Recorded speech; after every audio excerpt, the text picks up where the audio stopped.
ہم نے کاسمیٹک چیزوں پہ گئے، ہم نے نہ گورننس کو سوچا، نہ ہم نے اپنی ایگریکلچر کو سوچا، نہ ہم نے اکانومی کو سوچا۔ آپ اس ساری صورتحال کو کس طرح سے دیکھتے ہیں؟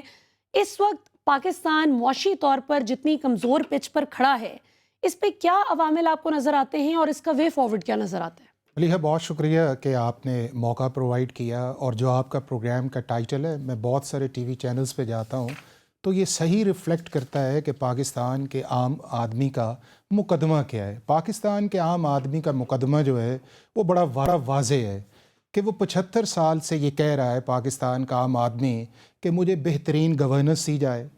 وہ عام آدمی یہ کہہ رہا ہے کہ مجھے بہترین جسٹس سسٹم دیا جائے۔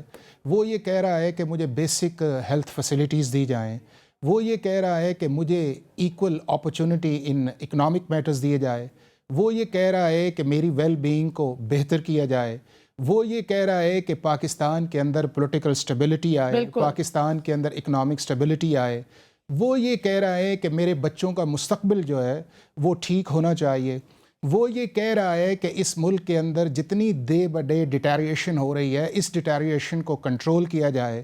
وہ یہ کہہ رہا ہے کہ مجھے پاکستان کے اداروں کے آگے، یا پاکستان کے جو سویلین ادارے ہیں جہاں سے اسے کام کرنا پڑتا ہے جانے کے لیے، وہ ادارے اس کی عزت کریں اور وہ ان کا غلام بن کے نہ رہے۔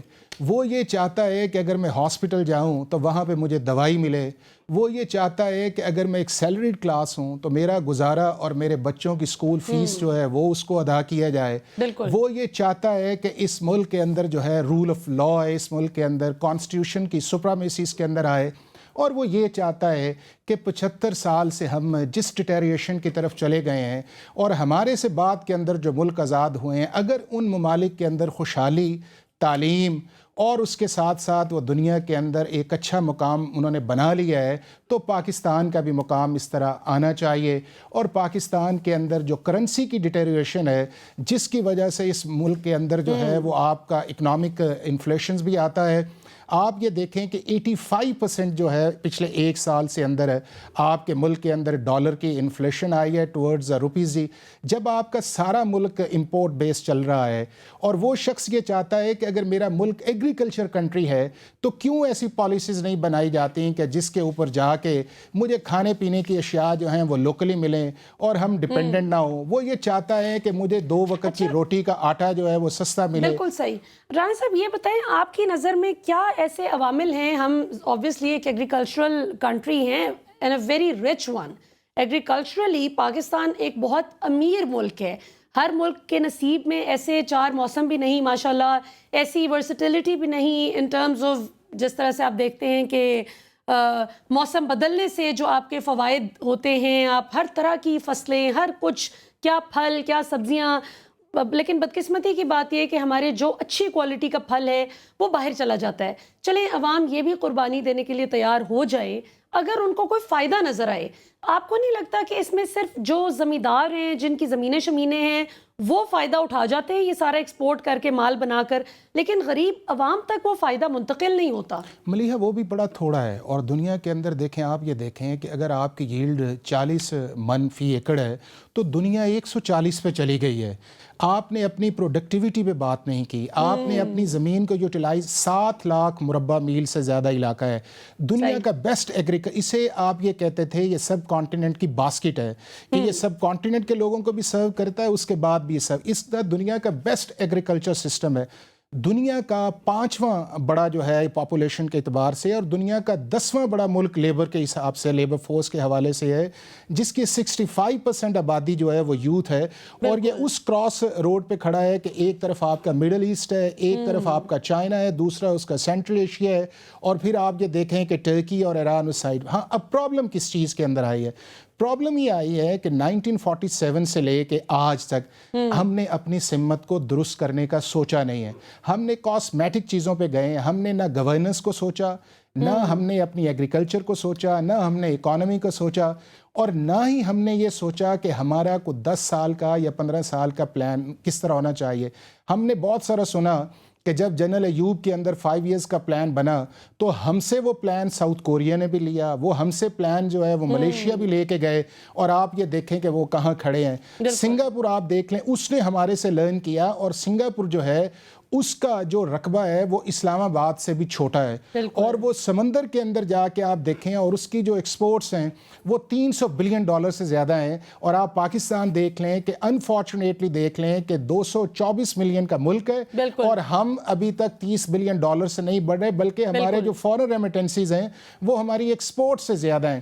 ہم نے کتنا ایف ڈی آئی پہ کام کیا, $1 ارب سے کم کیا. تو یہ سارا ایک پیکج ہے, اور یہ پیکج بتایا ہے کہ آپ کا ایز آف ڈوئنگ بزنس کس طرف ہے, آپ کے جو اسٹیٹ ٹلس کس طرح ہیں, آپ کو اپنے ملک کے اندر جو ہے ڈپلیکیشن آف سسٹم ہے اس کو ختم کرنا ہوگا, لوکل گورنمنٹ کی طرف جانا ہوگا, اپنے پولیٹیکل ڈفرینسز ریزالو کرنے ہوں گے, اور اس ملک کے اندر ہر شے کو پالیٹکس میں نہیں جانا چاہیے.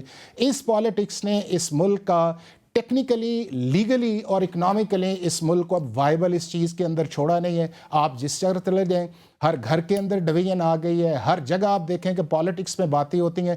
اس پالیٹکس کی وجہ سے آپ کی اکنامکس, آپ کی جو کانسٹیٹیوشنل ایشوز ہیں, لیگل ایشوز ہیں, پولیس تھانہ سب بیک برن چلے گئے. اچھا بالکل صحیح, لیکن رانا صاحب اس میں یہ بات ہے نا کہ اگر ہر گھر میں مختلف سیاسی آراء پائی جاتی ہیں تو یہ تو چلیں ایک ہیلتھی ڈیموکریٹک سسٹم کی نشانی ہے. جس طرح آپ باہر کے ممالک میں بھی دیکھ لیں, کنزرویٹیوز ہیں. نہیں, لیکن وہ سارا سال نہیں چلتا. وہ یہ ہے کہ خاص پیریڈ کے اندر جب آپ کا الیکشن ہوتا ہے اس موڈ کے اندر آپ جاتے ہیں, اور آپ کا حق ہے کہ آپ جس مرضی شخص کو ووٹ دیں, پارٹی کو ووٹ دیں, اور اس کے بعد سکون ہوتا ہے, اور اس کے بعد سکون ہوتا ہے, اور پھر لوگ اپنا کام کرتے ہیں. لیکن ہمارے ملک کے اندر آپ یہ دیکھ لیں کہ پچھلے 10-15 سال سے آپ دیکھیں کہ اگر ایک گورنمنٹ آئی ہے تو اس کو ہم نے کہا کہ جی یہ ریگڈ گورنمنٹ آ گئی ہے, اس کے بعد اگلی آئی تو ہم نے کہا وہ سلیکٹڈ گورنمنٹ آ گئی ہے, پھر اس کے بعد جب اب تیسری گورنمنٹ چل رہی ہے تو ہم نے اسے کہا کہ یہ جی اس کو یہ ہے کہ فورن اس کو اسپانسرڈ امپورٹڈ گورنمنٹ ہے. تو یہ ساری چیزیں اس ملک کے لیے غیر مناسب اور اس ملک کی اکانومی کے لیے بھی اچھا نہیں. بالکل, میں آپ کی طرف واپس آتی ہوں. مرزا اختیار بیگ صاحب پاکستان کے ممتاز ماہر معیشت ہمیں جوائن کر رہے ہیں. مرزا صاحب, بات ہو رہی ہے جی پاکستان میں اس وقت جو مہنگائی کی صورتحال ہے, پاکستان کی 76 سالہ تاریخ میں بلند ترین سطح پر آج مہنگائی ہے 38%, اور obviously جو غریب عوام ہے اس کے لیے 2 وقت کی روٹی پوری کرنا بہت مشکل ہو رہا ہے. ابھی آپ کے جوائن کرنے سے پہلے رانا صاحب بڑی اچھی مثال دے رہے تھے مختلف ممالک کی کہ انہوں نے کیسے ترقی کی. سنگاپور کی ہم بات کر رہے تھے, اس میں مجھے یاد آیا کہ ایک کیس سٹڈی میں نے کچھ دن پہلے بھی اپنے پروگرام میں ڈسکس کیا تھا کہ انہوں نے کیسے ترقی کی. MPH, میریٹوکریسی, پریگمیٹزم اور آنیسٹی, یہ 3 بنیادی انگریڈینٹس تھے جن کو انہوں نے اپنی گورننس کی ہنڈیا میں شامل کر کے اپنے ملک کو ترقی یافتہ بنایا. کیا کہیے گا پاکستان کی جو اس وقت بہت ہی دگرگوں معاشی صورتحال ہے اس کو کس طرح سے ٹھیک کیا جا سکتا ہے؟ کیا عوامل ہیں جن پر قابو پانے کی ضرورت ہے؟ جی دیکھیں, پہلی چیز تو یہ سمجھنا ہوگا کہ ہماری اکانومی کی اسٹرینتھ کیا ہے اور ہماری اکانومی کی ویکنیسز کیا ہے. صحیح ہے نا, پہلی چیز تو یہ سمجھنا ہے. ہماری جو اسٹرینتھ ہے پاکستانی اکانومی ایگریکلچر ہے اور مینوفیکچرنگ جس کو آپ صنعت ہے کہتے ہیں. یہ بابائی قوم نے ایک زرعی صنعتی پاکستان کا خواب دیکھا تھا کہ زراعت سے چیزیں پیدا کریں اور اس کو صنعت میں ویلیو ایڈیشن کے ایکسپورٹ کریں اور ڈالر کمائیں. کافی لوگوں پینے کے اشیاء میں بالخصوص گیہوں میں, شکر میں, خوردنی تیل میں, مسالہ جات میں, دالوں میں, جو اپنی کھانے پینے کی اشیاء, چاول, یہ ہے پاکستان کی. ہم چلے گئے ٹریڈنگ کی طرف, ہم پاکستان اسٹیٹ بنا دیا, ہم ہر چیز امپورٹ کر کے سپلائی کر رہے ہیں, امپورٹ ہو رہی ہے ایگریکلچر آج سے. اچھا, یہ تھوڑی سی آپ کی آواز میں ڈسٹورشن ہے.